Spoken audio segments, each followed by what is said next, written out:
Isang bahay at eskwelahan ang tinamaan ng panibagong airstrike ng Israel sa Gaza.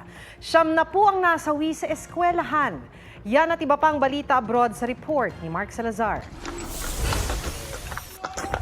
Naglalakad ang lalaking yan nang biglang tumama ang missile mula umano sa Israel sa isang bahay sa Gaza City. Isa ang patay.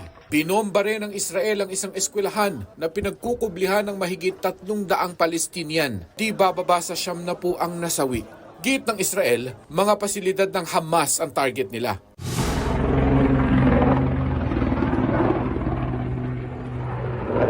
Umikot-ikot hanggang sa bumagsak ang eroplanong yan sa Brazil. Patay ang lahat ng mahigit 60 pasahero at crew. Sinusuri na ang voice recordings at flight data mula sa na-recover na black boxes ng eroplano para matukoy ang sanhi ng pagbagsak. Bumagsak din ang isang helicopter sa bubong ng isang hotel sa Australia. Namatay ang piloto. Pinalikas ang daan-daang hotel guests. Wala raw permiso ang flight.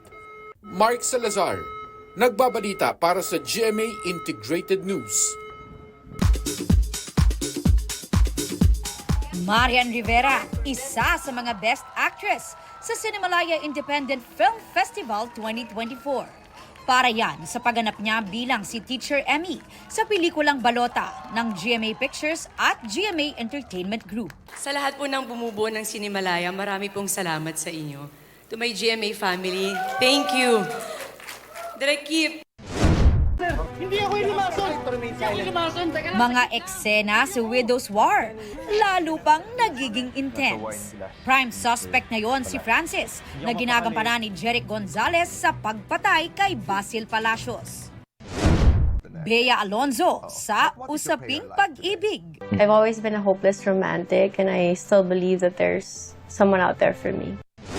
Jonghan ng 17 magpapa-enlist na sa military ngayong taon. Aubrey Carampel nagbabalita para sa GMA Integrated News. Huwag magpahuli sa mga balitang dapat ninyong malaman.